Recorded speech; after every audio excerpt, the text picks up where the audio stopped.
आज हम पढ़ेंगे बीएड सेकंड सेम के अंतर्गत आपकी फर्स्ट यूनिट है लर्निंग, सीखना। सीखना क्या है, उसके प्रकार क्या है, उसकी विशेषताएं क्या होती हैं। तो सबसे पहले हम देखें तो सीखना है वो एक मानसिक स्वदेश प्रक्रिया मानी जाती है, क्योंकि जब हम कोई भी कार्य मन से करते हैं तो वो कार्य निरंतर हम सीखते चले जाते हैं। जहाँ तक स्वउद्देश्य की बात आती है तो हम कोई भी काम बिना उद्देश्य के नहीं करना सीखते, लेकिन यदि हमारा कार्य उद्देश्यपूर्ण है तो हम उस कार्य को बहुत अच्छे तरीके से सीखेंगे, क्योंकि सीखना जो है एक निरंतर चलने वाली प्रक्रिया, हम लगातार सीखते रहते हैं। जब हम निरंतर सीखते हैं तो हमारे ज्ञान में वृद्धि होती चली जाती है। जब हमारे ज्ञान में वृद्धि होती है तो नए नए अनुभव हमारे पास एकत्रित होते चले जाते हैं। जब हमारे पास बहुत सारे नए अनुभव एकत्रित हो जाते हैं तो उन अनुभवों का प्रयोग हम अपने दैनिक जीवन में उनका उपयोग करते हैं, जिससे हमारे व्यवहार में परिवर्तन दिखाई देने लगता है।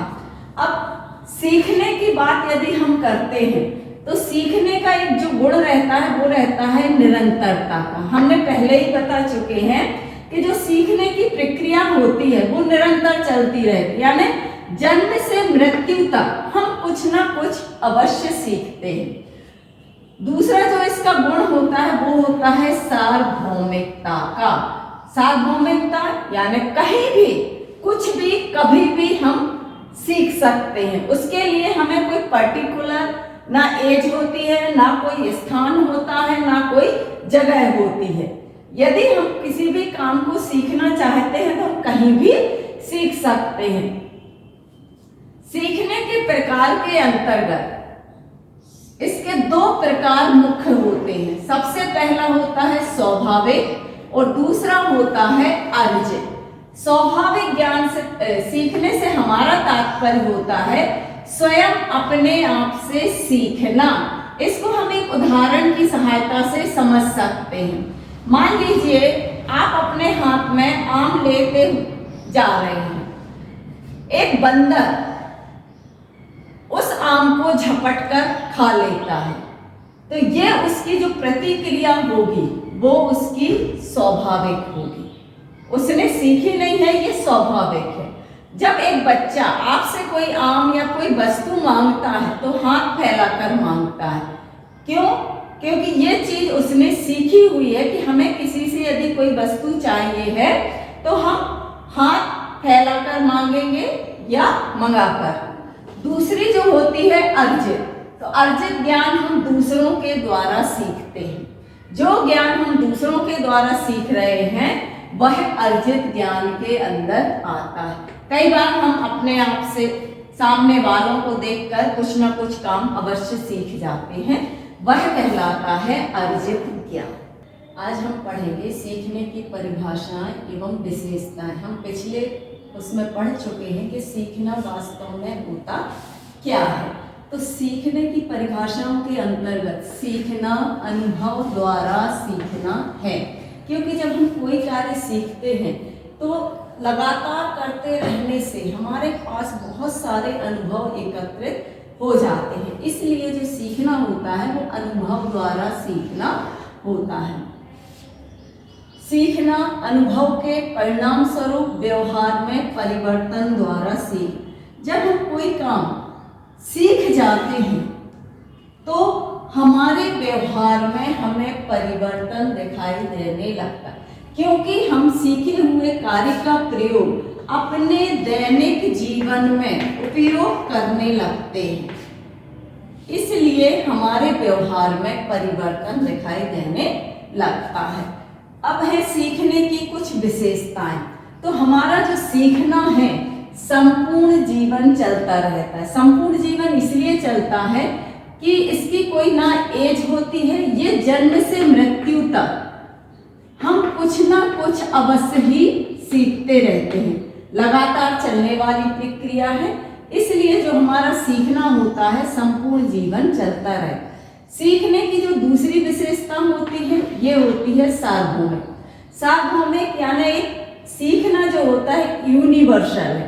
सीखने की जो प्रक्रिया है केवल मनुष्यों में नहीं पाई जाती, बल्कि संसार के समस्त जीवधारियों में सीखने का गुण होता है। सीखना उद्देश्यपूर्ण है। आपका सीखना जितना प्रबल होगा उतना ही आप उस काम को शीघ्रता से सीखोगे। यानी प्रबल से तात्पर्य उद्देश्य, जितना अधिक उद्देश्य आपका प्रबल होता जाएगा उतना अधिक काम आप मन लगाकर शीघ्रता से सीख जाओगे। चौथी विशेषता है सीखना विवेकपूर्ण है, क्योंकि किसी भी काम को सीखने के लिए हमें बुद्धि, ज्ञान और विवेक की आवश्यकता होती है। यदि ये तीनों के बिना हम किसी भी काम को सीखते हैं तो हम कुछ भी नहीं सीख पाएंगे। इसलिए सीखने के लिए हमें अपनी बुद्धि और विवेक दोनों का प्रयोग करना पड़ेगा, तब हम किसी काम को सरलता से सीखते जाएंगे। इसलिए सीखना क्या है? विवेकपूर्ण है। अगली इसकी विशेषता है सीखना सक्रिय है। सक्रिय इसलिए क्योंकि किसी भी काम को सीखने के लिए आपको स्वयं उस सीखने की प्रक्रिया में भाग लेना पड़ेगा। जब तक आप उस काम को खुद नहीं सीखना चाहोगे या उस सीखने की प्रक्रिया में आप भाग नहीं लोगे, तब तक आप उस काम को बिल्कुल नहीं सीख पाओगे। इसलिए सीखने के लिए आपको स्वयं क्या होना पड़ेगा? सक्रिय होना पड़ेगा। सीखना अनुभवों का संगठन है। अनुभव यानी आप जब किसी कार्य को लगातार सीखते हैं तो आपके पास कुछ नए नए एक्सपीरियंस होते चले जाते हैं। तो सीखने जब आपके पास नए एक्सपीरियंस होंगे, नए अनुभव होंगे, तो आपके अंदर उन अनुभवों का एक संगठन होता चला जाएगा। कुछ आपके पुराने अनुभव होंगे, कुछ आपके नए अनुभव, दोनों मिलकर इन अनुभवों के संगठन के आधार पर हम कुछ नए कार्यों को सीखते चले जाते हैं। नियमों के बारे में हम सीखने का अर्थ और परिभाषा पहले पढ़ चुके हैं। थॉर्नडाइक ने सीखने के लिए कुछ नियम बताए। जैसा कि हम जानते हैं कि जो सीखने की जो प्रक्रिया होती है वो जीवन पर्यंत चलने वाली प्रक्रिया मानी जाती है। प्रकृति का अटल नियम भी है कि हम कुछ ना कुछ हर पल सीखते ही रहते हैं। जो थॉर्नडाइक महोदय हैं वो एक अमेरिका के मनोवैज्ञानिक थे। उनको हम पशु मनोवैज्ञानिक के नाम से भी जानते हैं। वह थॉर्नडाइक जो थे प्रथम शैक्षिक मनोवैज्ञानिक थे और उन्होंने सीखने के लिए कुछ नियम हमें बताए हैं। सीखने के नियमों को दो भागों में बांटा गया है। पहला नियम जो होता है वो होते हैं मुख्य नियम और दूसरा होता है गौण नियम। तो पहले हम देखेंगे कि मुख्य नियम कौन कौन से होते हैं। पहला नियम जो है वो है अभ्यास का नियम। तो अभ्यास का नियम हमें क्या बताता है कि जब हम कोई कार्य को लगातार करते रहते हैं तो वह कार्य हम कभी नहीं भूलेंगे, क्योंकि अभ्यास करते रहने से निरंतर हमारे कार्य की जो सीखने की जो प्रक्रिया है वो तेज होती चली जाती है। इसलिए जब हम निरंतर उसका अभ्यास करते रहते हैं तो वह कार्य हम आसानी से सीख जाते हैं और फिर हम वह कार्य कभी नहीं भूलते हैं। इस संबंध में रहमत कवि ने कहा भी है कि करत करत अभ्यास के जड़मति होत सिजान, रसरी आवत जात है सिर पर पड़त निशान। अभ्यास करते रहने से मूर्ख भी विद्वान हो जाता है। जिस प्रकार कुएं के घाट पर रस्सी के आने जाने से उस पर निशान पड़ जाते हैं। दूसरा नियम क्या है? तत्परता का नियम। तत्परता में किसी भी कार्य को करने की इच्छा प्रकट होती है। यदि हम किसी कार्य को करना चाहते हैं और उस कार्य के प्रति हमारी इच्छा है तो हम उस कार्य को सीख जाते हैं और शीघ्रता से सीखते हैं, क्योंकि उस कार्य में आपकी इच्छा हमें दिखाई देती है। यदि कोई बालक गणित के प्रश्न हल करने में अपनी इच्छा रखता है तो वह प्रश्न को शीघ्रता से हल करेगा, और यदि उसकी इच्छा नहीं है तो वह किसी भी कार्य को लिए ना तत्पर होगा और ना ही वह सीखेगा। तीसरा नियम जो होता है प्रभाव का नियम। तो प्रायः ये हम जानते हैं कि हम उन कार्यों को करते हैं जिनके परिणाम हमें हितकारी प्राप्त होते हैं, या ऐसे कार्यों को हम शीघ्र करना चाहते हैं जिनसे हमें संतोष की प्राप्ति होती है। अब हम देखते हैं कि गौण नियम कौन कौन से होते हैं। तो गौण नियम के अंतर्गत पहला नियम है बहुप्रतिक्रिया का नियम। जब हम कोई कार्य करते हैं तो उस कार्य को करने के लिए हम बहुत सारी प्रतिक्रियाएं करते हैं। प्रतिक्रिया मतलब हम बहुत सारे तरीके और विधियों को अपनाते हैं, और हम उस कार्य को जब तक करते रहेंगे, क्रियाएं उपाय विधि अपनाते जाएंगे, तब तक हम उस कार्य को पूर्ण रूप से नहीं सीख पाते। दूसरा नियम जो है गौण नियम के अंतर्गत मनोवृत्ति का नियम। तो मनोवैज्ञानिक क्या कहते हैं कि जिस कार्य के प्रति हमारी जैसी मनोवृत्ति होगी, हम उस कार्य को वैसा ही करेंगे। यदि आपके उस कार्य के प्रति इच्छा है, आपके अभिवृत्ति है, आप उस कार्य को मन से करना चाहते हैं, तो आप उस कार्य को शीघ्रता से सीख जाएंगे और आप उस कार्य को कर पाओगे। आंशिक क्रिया का नियम हमें क्या बताता है? आंशिक क्रिया से तात्पर्य होता है कि किसी भी कार्य को छोटे छोटे अंशों में विभाजित करके कार्यों को सरल बनाना, है ना। तो जब हम किसी कार्य को छोटे छोटे अंशों में विभाजित कर लेते हैं तो वह कार्य आसान भी हो जाता है और हम उस कार्य को सरलता से भी सीख जाते हैं।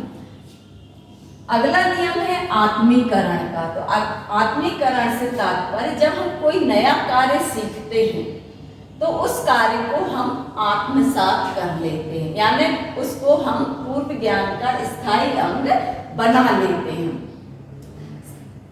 संबंधित परिवर्तन का नियम। संबंधित परिवर्तन के नियम से तात्पर्य है कि पहले कभी की गई क्रिया को उसी के समान दूसरी परिस्थिति में उसी प्रकार करना, लेकिन इसमें क्रिया का स्वरूप जो है वही रहता है। इसको हम एक उदाहरण देख के समझ सकते हैं कि किसी माँ का यदि बच्चा मर जाता है तो वह माँ उस बच्चे की फोटो को उसी तरह सीने से लगाकर रखती है जिस प्रकार वह अपने बच्चे को सीने से लगाती थी। क्रिया का स्वरूप वही है, लेकिन परिस्थितियां बदल गई हैं। तो सीखने के जो नियम होते हैं ये हमें बताते हैं कि हम किसी भी कार्य को कैसे सीख सकते हैं और सीखने के लिए हमें किन किन बातों का ध्यान में रखना आवश्यक होता है ना। क्योंकि सीखना जो है आपके लिए उतना ही महत्वपूर्ण होता है जितना कि आप किसी कार्य में अपनी मनोवृत्ति हो या आंशिक क्रिया का नियम हो या बहुप्रतिक्रिया का नियम हो या आत्मीकरण का हो, किसी भी प्रकार के नियमों के सीखने के लिए आवश्यक होता है कि हम इन नियमों को ध्यान में रखें।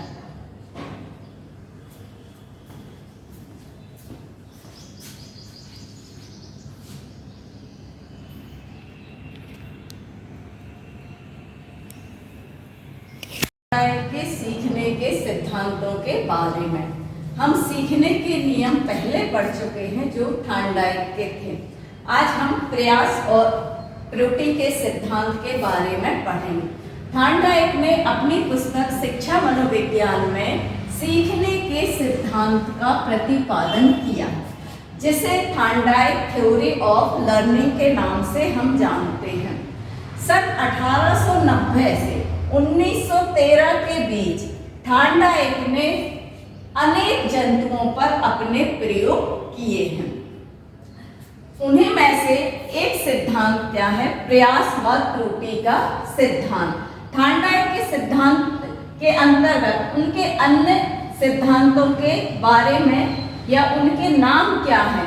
तो जैसे उनने प्रयत्न एवं भूल का सिद्धांत दिया, प्रयास व त्रुटि का सिद्धांत, उद्दीपन अनुक्रिया का सिद्धांत, संयोजनवाद का सिद्धांत और संबंधवाद का सिद्धांत। तो प्रयास व त्रुटि के सिद्धांत में थॉर्नडाइक ने अपना प्रयोग जो भूखी बिल्ली पर किया है, उनने सबसे पहले क्या किया कि एक उलझन पेटिका तैयार की, एक पिंजड़ा तैयार किया और उस पिंजड़े में भूखी बिल्ली को बंद कर दिया।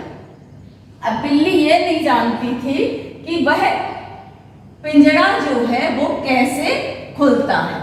वह पिंजड़े के अंदर उसने अनेक बार प्रयास किया, वो इधर से उधर हुई और एक बार गलती से उसका पैर, बिल्ली का जो पैर है पिंजड़े के खटके पर पड़ जाता है, क्योंकि जो पिंजड़ा है वो खटके के दबने से खुल जाता था और बिल्ली भूखी थी, इसलिए जो भोजन पिंजड़े के बाहर रखा था उसने उस भोजन को प्राप्त कर लिया। पहले प्रयास में वो असफल रही, उसने कई प्रयास किए, कई गलतियां की, लेकिन एक बार गलती से उसका पैर जब इस पर खटके पर पड़ जाता है तो वो पिंजरा खुल जाता है और वो अपना भोजन प्राप्त कर लेती है। क्योंकि अभिप्रेरक के रूप में उसका अभिप्रेरण क्या था, मोटिव क्या था, भूख थी। उस भूखी बिल्ली के भूखी होने के कारण उसका लक्ष्य क्या था, भोजन प्राप्त करना। लक्ष्य प्राप्ति में बाधा क्या थी, लोहे की सलाखें। इसलिए उल्टे सीधे प्रयत्न उसने कई बार किए। जब उलझन पेटिका में प्रयोग के दौरान उस भूखी बिल्ली को उस पिंजरे में बंद किया गया तो उसके लिए उद्दीपक और लक्ष्य क्या था, भोजन था। उसका मुख्य उद्देश्य क्या था, क्योंकि प्रयोग करने से पहले थॉर्नडाइक ने बिल्ली को कई दिनों तक भूखा रखा था। अब बिल्ली भूखी थी, इसलिए उसने कई प्रयास किए, कई त्रुटियां की, लेकिन अंत में उसने अपने लक्ष्य को प्राप्त कर लिया। अनेक बाधाएं होने के बावजूद भी उसने अपनी भूख शांत कर ली।